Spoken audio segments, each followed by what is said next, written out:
Igbo ndị ọma ọhụhụ n'ụzọ ya dịkwa unu na mma. Oge ruole mgbe onye gburu agụ ji afọ ahịa ụka akpara akpa awụchi ka eji ekwu ya. Iji gwa unu na emume ahụ gwara unu na a ga-ewetara unu taa bụ Satọde by 6 o'clock. Ọ ya bụ ha na-amalite ebe ọ dị ugbu a. Tupu m aga n'iru, aghaghị m ichefu ịkọwara unu na onye isi ndị ntorobịa nke ọhụhụ nọ n'etiti anyị n'ụbọchị kere taa. Dede ndewo. Ndewo. Biko gaa n'iru kọwaa onwe gị ọfụma. Ya ndị ọhụhụ ndewo nụ ndị niile na-awa ọchị anyị from far ne. Ana m ekele na asị m ya dịkwara nwoke na mma dịrị nwaanyị na mma. Aha m Chief Uchenna ihe a na-achọ. Ọkwanụ mụ ahụ the youth president ọhụhụ welfare union, the youth wing. Ndewo. Ndewo. Ụwa ya dịkwara gị na mma. Ndewo. Biko achọtụrụ ka ijila nkenke biko kọwatụrụ anyị ọgwụ ike a nke ndị bekee na-akpọ drug abuse. Ka kọwatụrụ anyị ihe bụ ọgwụ ike a. Okay, ama m na our topic today ihe gbasara drug abuse and cultism, as I was told. So ihe gbasakwara no drug abuse ahụ ihe dị common amongst our people now. Ọ dịla ala ọhụhụ, ọ dịkwa ebe ndị ọzọ dị iche iche, even outside the country. Ọ dị everywhere at the moment. So ihe gbasara drug abuse ahụ kwa ọgwụ ike ma dịka ihe dịka tramadol la ndị ọwịa ya. Actually ọgwụ ndị ahụ ọ were normal ọgwụ a na-aṅụkwa for 1 or 2 sickness, but ihe na-akpọ ya today we abuse. Ịhụ na ọgwụ pens nwere ike ime ya abuse ya akpaghị ike ọzọla ahụ. Ihe dịka otu a tramadol dị, ihe dịka ọgwụ cough ndị a anyị ma na ọgwụ a na-aṅụ for 1 or 2 things as normal, but ihe anyị na-akọ ụka ya today ụfọdụ ndị youth, more especially ndị na-enweghị the need for ụdịka ọgwụ ahụ la ṅụzi ya maka ihe ndị ọzọ nwere ike ime ha, more especially highness o nwere ike ime ha n'ahụ. And o meela most times now ụfọdụ ndị be ịzụ ya for the normal usage agaghịkwa ikwu irechi ha because of ihe ndị ọzọ a na-eji ọgwụ ndị ahụ eme. Nke normal ọgwụ ndị nke a na-ere na ndị pharmacy na-ere, I think a na-akpọ ya over the counter drugs or something. Then ọgwụ ike a na-ekwukwa okwu ya nwekwara nke a na-ere mala isi ọhịa mana bunk. Nke ahụ a na-ere ya ịma ndị ke na-ere ọgwụ ha nwere signpost and all that, ha nwere shop, is a kind of official to a reasonable extent, but ha na-ekwuzi ndị na-azụrụ ya eji eme ihe ọzọ. But ọ nwekwara ndị ke na-adịchaghị that official. O nwere ndị ke lare ma goof maka mkpụrụ mmiri a ugbu a. Adị m aware na ọ nwekwara ndị na-azụrụ ma some of these cough syrup ma ụmụ tramadol. O nwekwara some people na-aga azụrụ ya ugbu a na-erekwu ya even unofficially lota ma bunk ahụ dị ma ụmụ isi ọhịa ndị a na all that. O nwere ndị na-aga azụkwara ya ga-akwụ ha ebe ha nọ leresi ya ụmụ youth ndị a na-eme abuse. So we are talking of ndị nke nọ na shop. Okay. At the same time we are talking of ndị nke na-erekwu ya unofficial na-eresikwa ya ụmụ youth anyị. So ọgwụ ike ahụ ihe ụmụ youth anyị na-aṅụba ya kpaliwe ha, ya enye ha unnecessary highness, ha nwee ike gbawarụ dị iche iche. So oya wo ọgwụ ike ndị anyị na-ekwokwe. Ndewo. Ndewo. Ya ụwa ya dịkwa gị mma. Ndewo.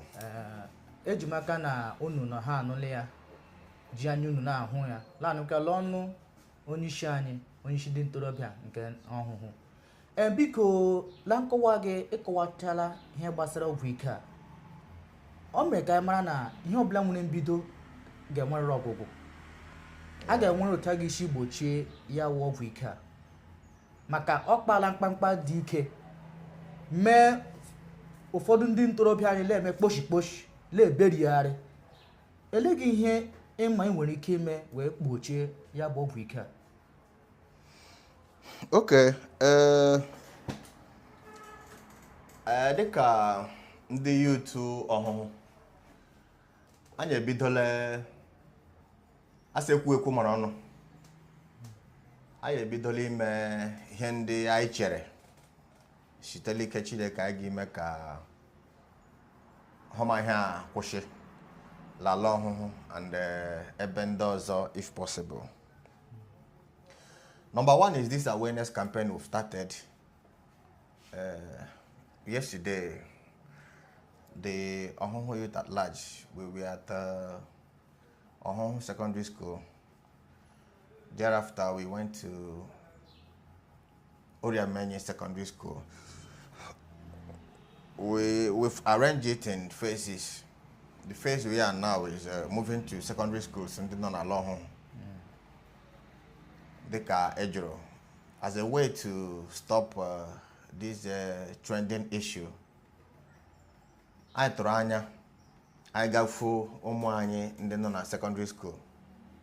I be the Hoga Wahoku Kahamana, because from our findings, we were able to understand that some of these people na take these hard drugs. They are doing it out of ignorance. Some of them are not really aware of what they are doing. Hana Emia out of peer group influence. Ụfọdụ ha agwa ha ihe a na-arụ ihe dị otu ọ na-arụ ihe dị otu, they will try to test it to confirm. So and ha ebido ịṅụ ya, they can continue from there. Out of ignorance, hangoria gawa. So we are trying to sensitize them to make them understand. Yabasara ogwika. Mba your colleague gabia sige ha wo ihe do ta. Nagi test ya no we honeme. We are trying to create the picture of some things like that so that bola ge wetrage gamani ho. And then when I got yes, so I hand that sometime. And because of the more you will not be able to take it. Gashemba. And you walk out when you get one ya where you go. So I know na secondary school yesterday. Now Gwahoku Hebasara drugs and that. We went there with a doctor from psychiatric department of Federal Medical Center Umuahia. Anyanande Drug Enforcement Agency soga. Anyanande pastor so. Actually with a lawyer too. Why Anyanande Aje Kurogao, a psychiatric doctor who is from FNC, he was able to explain the dangers of these drugs to human health. America Hamana, the dangers to your brain. America Hamana, the dangers to your sensitive organs. America Hamana, autonomia also kidney failure and liver issues. And he was able to tell them that everything in your body is being coordinated by your brain. So, and that hard drugs, the first place on a attack now your brain. At any point in time you take it, you might not be able to be in charge of yourself. You might not be able to know what you're doing at that point in time. So the doctor, he was able to tell the students the effect of this drug abuse to their health. And to tell you why we are doing all these things, it was very, very unfortunate yesterday when the doctor asked them, he was trying to explain over-the-counter drugs. Normal drugs we take every day, normal drugs. Not we are not talking of hard drugs and abusing it. The doctor, on his way to explain what he was trying to say, he asked the student, just mention some of the normal drugs you know. Just the normal drugs you know. And unfortunately, one student, I think after the first person, the next student mentioned tramadol. It was very, very unfortunate.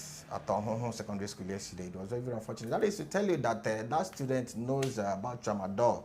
And it's very, very unfortunate, I'm telling you. It's not a good idea.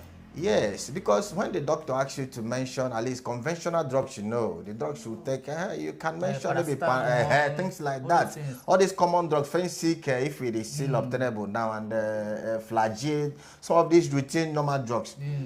But one of the students were able to say tramadol. That is to tell you, and everybody, even their teachers, we are so surprised. So students knew about tramadol, and this is so disappointing. So, but I thank God the doctor, he was able to explain to them. I think he was the first speaker yesterday. Then we entered to the NDELA or something, the Drug Enforcement Agency, because we went there with 3 of their staff. So when it was their turn, he was able to explain also the dangers of taking these drugs. He explained much, and the lawyer too. The lawyer told them the implication. The lawyer told them the implication of even seeing this some of these hard drugs in your possession. He told them about he cited some sections of the Nigerian Constitution to the student. So in order to make them understand the dangers of even holding it, not even seeing you when you're inhaling them or something. So if you are being caught in the possession of some of these hard drugs, so the doctor, he was able to explain it to them as a student. Even this Postino 2 or something, our girls usually take now. The drug enforcement guy and even the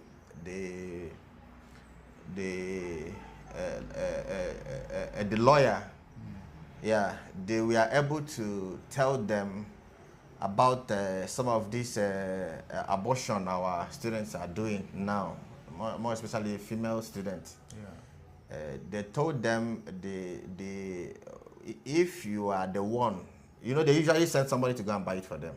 More especially the Postino 2. Most times they are ashamed of going to buy it because I don't think that Postino 2 has any other thing it is used for rather than that particular purpose. So they usually send somebody to buy it. So the lawyer was able to explain to them, if you are sent to buy it to somebody, and on the process, maybe the person that took it on any issue while the person is trying to remove the pregnancy, on any issue along the line, when it can escalate to the extent of escalating to a serious issue. That the person got started off with an accomplice too, and in a certain penalty. So I think these are some of the measures we have put in place to make sure our people will stop not really moving to secondary schools. We decided to do that first. After our meeting, we decided to do that first because we found out that maybe we're this student. So we decided first. Yes, from the root. Yeah, from the root, yes. We will be going to market squares, we'll be going to villages, we'll be going to even churches to tell them the dangers. So, and I'm at that through this means, I'm at that a reasonable extent to stop it. So Kaigara yesterday, the students were so happy. They asked too many questions. And some of their questions, that actually they are a kind of ignorance of some of these things. They were very, very happy. They were very, very happy to see us. They were very, very happy to see us. So we believe that this our program, say no to drug abuse, say no to cultism. I'm not going to yield a lot because the students we told them, we were able to explain to them yesterday. Your parents is taking you to school. Or they didn't know free education, or they know scholarship or something. All your parents in a drug uniform, maybe Johanna droge, Johanna's droga, and things like that. Even if they are not doing anything to you, I will know how the future generation. If they are corrupt, like I asked them yesterday, today your teacher passed through this process. And not here now. Or they able to be your teacher today because or got through the process and or be court or be abo. Or don't will be again teacher today. And only teacher today, the society at the last point. So now your teacher and you can see your teacher when it come 40 years, 50 years, 60 years. Before no really 70, 80. You are expected to take over. You are expected to take over. And that is a normal thing. So on there as who I give future teachers tomorrow. I give future lecturers. I give future doctors. I give future lawyers and all that. Because so the setting no ban again not forever. And it's just like this they started. So we're able to encourage them to stay away from drugs, stay away from cultism, so that you are in charge of yourself. And fulfill the aim in school.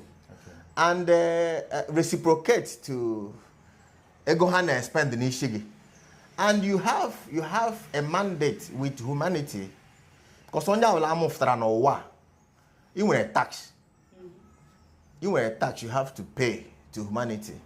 For the fact I'm of Trageba, ne leganya to be something. Because iji to be something.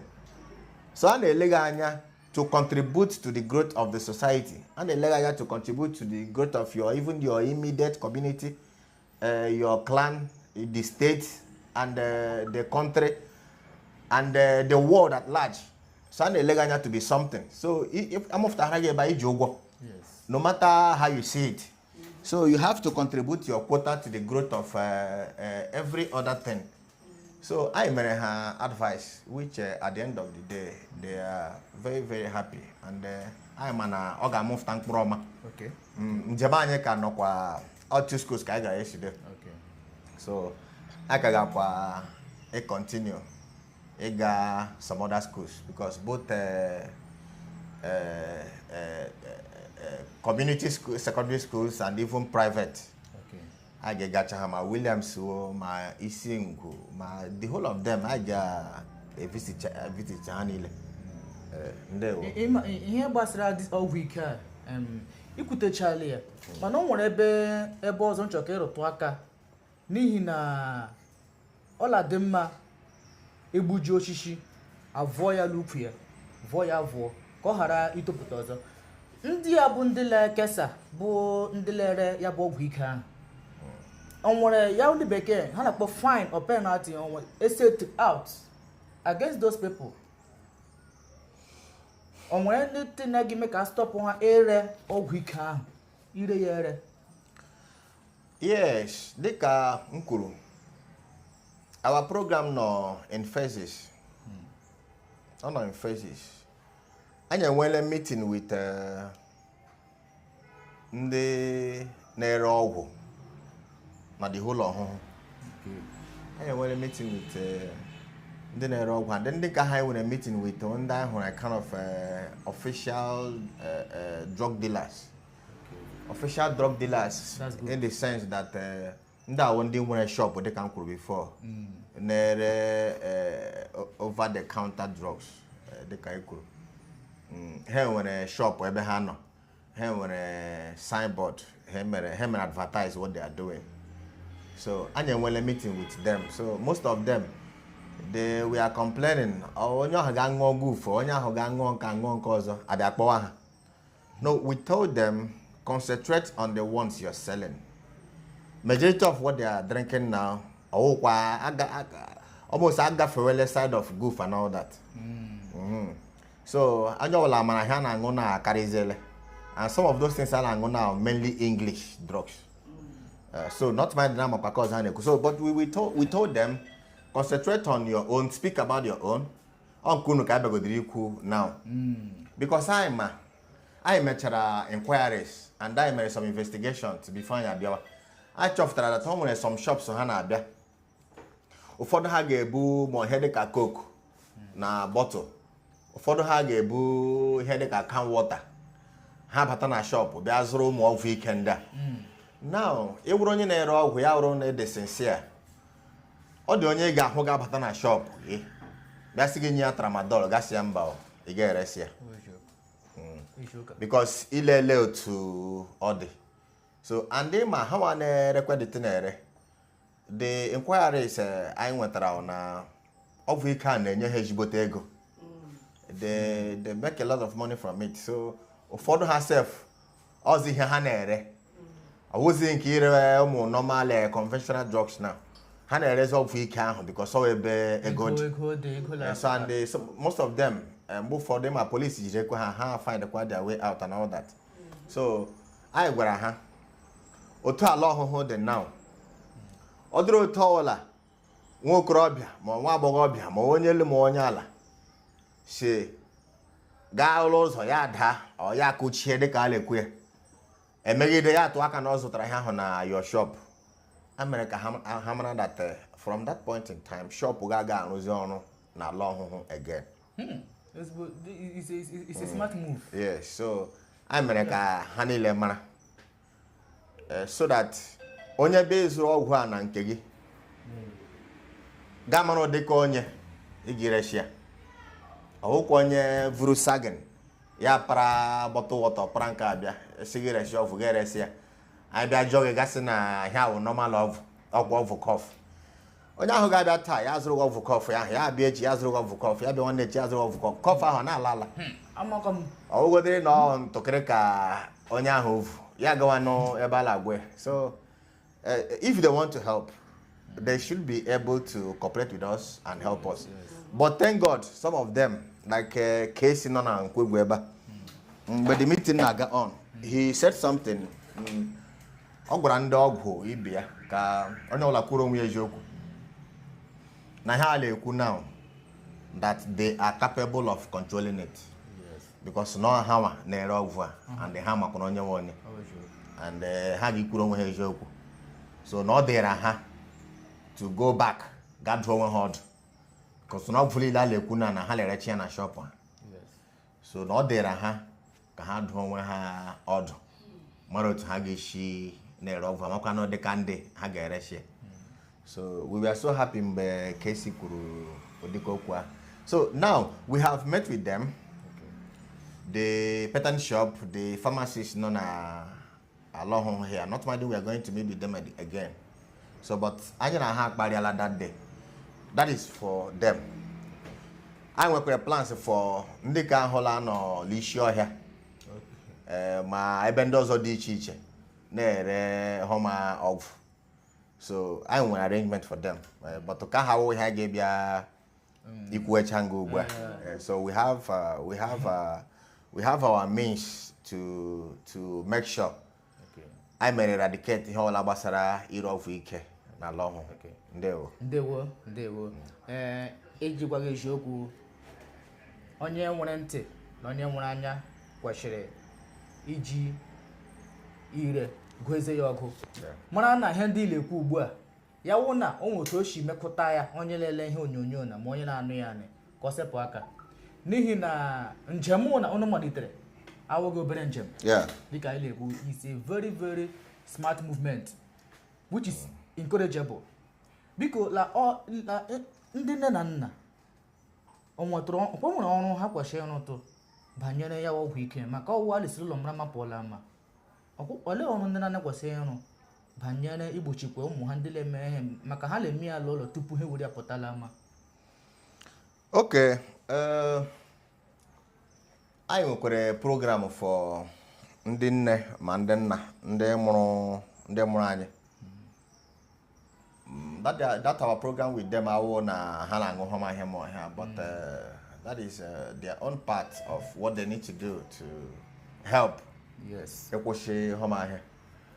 Ụfọdụ ndị nne na ụfọdụ ndị nna ha lose all control of ụmụ ha. Yes, I am at this generation too many things may happen now, but dịka m kwuru n'isi mbụ ekwughị ekwu mara ọnụ. Ọ dị mma ka ndị nne ma ndị nna, ọ dị mma ka ị mara movement ụmụ gị, mara ndị ha ụmụ gị na-akpọ ụrị. Ịhụ nwa gị otu ịla trọsụchaghị, gaa jụọ ya ajụjụ, and ya agwa gị nkewa eziokwu, gaa dụọ ya ọdụ ikwesịrị ịdụ. Ịma ọtụtụ ihe na-emezi now. Ụfọdụ ndị nne na-alụ, ụfọdụ ndị nna na-amacha some of the things ụmụ ha na-eme, like ụmụ ihe ma internet fraud ndị ahụ, ma some of ndị nne na nna na-amacha, but ọ dịzị ka a normal thing. But ịmakwanụ na from one thing to another, mgbe nwa gị bidoro ka ahụ, ọ gakwa ebighela ihe ndị ọzọ. O bido ime ihe internet fraud ndị a, ya bịa kọrọ gị bitcoin asịkwa ya, onye ọcha asịkwa ya, onye Igbo asịkwa ya. Ọ ga-ega to another stage where nwere ike emetụrụ adịtin ya na-enweta 200,000, 500,000, 1 million naira. From there, agwazi ya the real thing was ebe a na-eshi evute the ezigbote ego. And that real thing now nwere ike wozi eba into rituals. And them are rituals ahụ now. O nwere ike ashi weta nne ya ma weta nna ya ma weta nwanne ya. So ọ dị mma ka ndị nne na nna ka at any point in time ka ha mara ihe ụmụ ha na-eme. Asha onye ọwụla hụrụ ngwa ọkụkọ la avọ ọchị ya chụwa ya n'ihi na onye ma onye na-aga ịta akpịrịkpịrị. So ihe ahụ hụrụ nwa gị na-eme mma ga support ya, you might be the victim at the end of the day. O nwere ike ịwụ gị nwala gị ịsọfa ihe niile ndị ahụ. So that is the reason why o ji dị mma ịhụ ka nwa gị na-eme ihe ahụ gaa chụwa ya. Ịhụ ya ọgwụ ike ndị ala aka, ọ wụ imewe ya ihe pampa. Ịhụ ya ọgwụ ike ndị ala aka gaa chụwa ya. If possible, you can expose the child or your son or your daughter. You will keep me here to the authorities. Give me a caution. They have as onion no as onion. I get Jiraka Ubash the drug. Lekwe Wama, Lekwe Home, no caution from me. They can caution him or her and even happier. Yeah, Lawaka. So, all the Maka and the Nelana Tiaka. Ka hụla homa ihe Endre. So ndị akwanụla ma ndị la-aṅụ ma ndị la-ere ere. Enwekwara another, maybe we'll get to that anyway. Enwekwara ihe ndị ọzọ ihe gakwa imele inyekwara ha onwe ha aka to stop it. Maybe when we get to that we can talk about it. So ndị nne na ndị nna ọ dị mma ka onye ọbụla tie aka. Nwa ọkụkọ shi ihe ejila akpọla eti awụ dị ka egbe ha hapụrụ ya nwe ọkụwa ọnụrụle. And sometimes if you did not tell your children about some of these things, they are likely to blame you at the end of the day. Ema ụmụaka ugbu a ha matala ahịa and o nweta na-eche echiche. Time to come, you can come to blame that child. Ya jogo mgbe gwara na ihe a bad thing. Mgbe gwara akwụsị ihe. Mgbe gwara akwụsị ihe. O mgbe gwara na ihe adịghị mma. And at that point in time, o nweghị ihe ga-ekwu. Maka ịgwa gị. Because egwa na ya now, icheke onwe ị ga-ehụ na egwa gị. And that time you see that you have to blame yourself. Say ụmụaka ugbu a, that child mgbe ahụ nwere ike ikwu ihe ahụ to exonerate his or herself. O nwere ike o kwuru ya from obi, o nwekwara ike ihe ekwuru ya, o nwere okwuru ya ka ọ dịrị free unto ọ maka egwa m mere m jide eme ya. Sometimes we can hear a joke, all our one home, or got a man here. And so, all the Maka Kugodi and Kaho, anyị kwesịrị ikwu. So biko ana m arịọ ndị nne na ndị nna la ala ọhụhụ lile and beyond.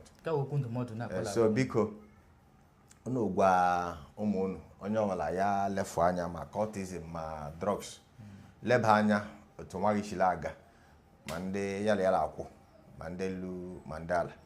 So I think this is the part of this of the parents to help igbochi ihe ọgwụ ike anyị lekwe. Ndewo nọ. Ọhaneze ndị ọma ndị Igbo ndị ọhụụ njem ọnụ asị m ya dịkwara unu na mma. Unu ahụ na otu echi bụ onye ubi ma hụkwa otu ochi zee ya. Unu ahụghị mgbe ọzọ ma hụkwa mgbe ọzọ. Ya mere biko dịka ịnụ ozi a sitela ọnụ onyeisi anyị bụ Chief ihe a na-achọ Uchenna, President General ọhụụ Youth Wings, dịka ọ gbasara ozi a ugbu a ọ ga-adịrị unu na mma na unu ga-atụsa ozi a tụsa n'ihe onyonyo a. Yes. Bienụ aka na ihe na-egosipụta aka nweli, dekwa ihe na edemede, gbasa ozi a, mee ka ndị ile-ebi ndụ a ka ha kwụsị ya n'ihi na ọ bụghị ezigbote agwa. Yes. Ịbara onwe gị uru, ị ga-epu ụzọ mewe onwe gị enjoy tupu ndị ọzọ emewe gị enjoy. Ya mere biko dịka ala gwa unu ihe a unu nụrụ ya. Ọ bụ nwanne unu nwoke Ekechukwu Kingsley Chidera, onye ụlọ ọrụ Noble Stock Communication ọhụụ today watara unu ihe omume a. Mụ na nwanne m nwoke, mụ na dede m Chief ihe a na-achọ Uchenna, the Youth President General ọhụụ Youth Wing. Anyị na-asị na aha ndị ọhụụ today ụwa ya dịkwa unu na mma. Ndewo nụ. Finally, biko before I la emechi. All the one important aspect of this thing we need to consider all the mkpa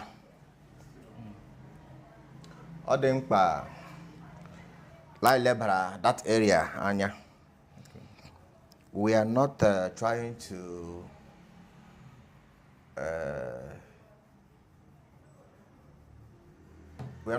say what these drug abusers, we are not trying to say they are doing well.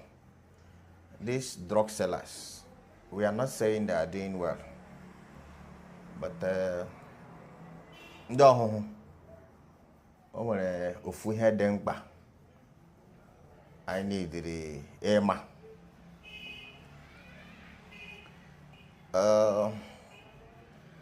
I heard this from Apostle Selman. Also that when you are telling somebody, this is illegal, don't do it. This is illegal, don't do it. This is illegal. That you have to present a legal alternative to that person.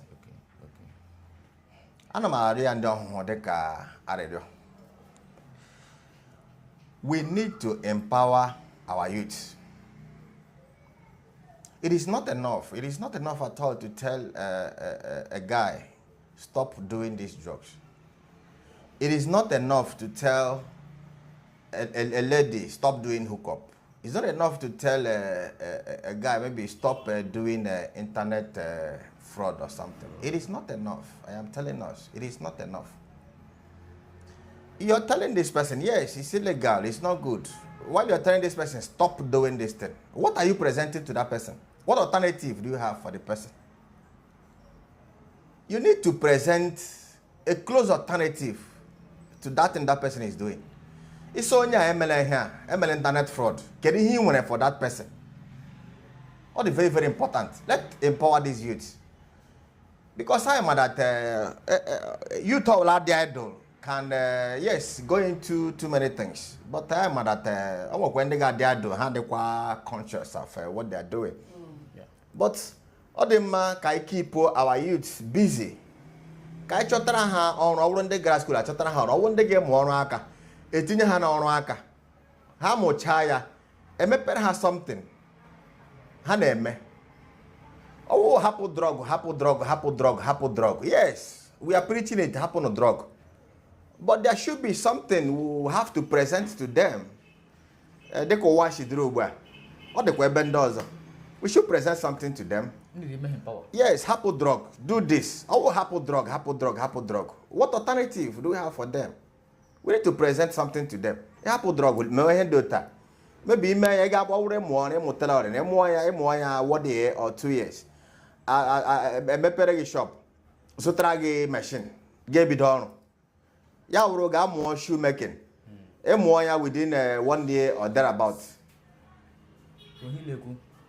Go ahead. Ịmụ ya within 1 or 2 years. Emepere gị ebe ga na-adụ ebe ga na-arụ shoe. So biko ana m arịọ our people. Ha ejishi ike biko no. Let them empower our youth. Ka ha nwee ihe ndị ọzọ ha ga na-eme as a very very close alternative to what we are saying. So that ha hapụkwanụ drugs a.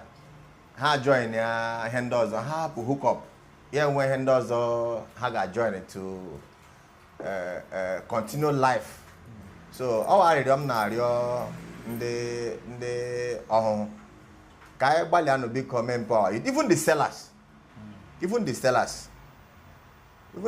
Most times are we una ebru mmadụ egbu or akpara mmadụ akpa. Enwere ike ejide kwa onye ahụ na-ere homework ike ha lekwokwe. Ọrụ ndị ka na-ere go for something. E nwere ike ejide onye ahụ na-erekwa ihe ha si ya ngwa kwụsị ire ihe taa. Kwụsị ire ihe lekwa ihe ọzọ a ga-emepere gị ka imewe.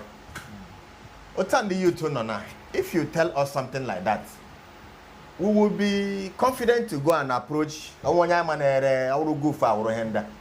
We can go and approach that person si ya ngwa anyị abịaghị ime arrest, anyị abịaghị ime expose, anyị abịaghị ime ime ihe a. Hapụ ihe a lekwa ihe ọzọ anyị na-present gị ka imewe as business or whatsoever. So mgbe presentịrị onye ahụ dịka ahịa ahụ ya emecha laghachi to ọgwụ ike ahụ na ihe niile aga m ala anya salary ya aka ikpe.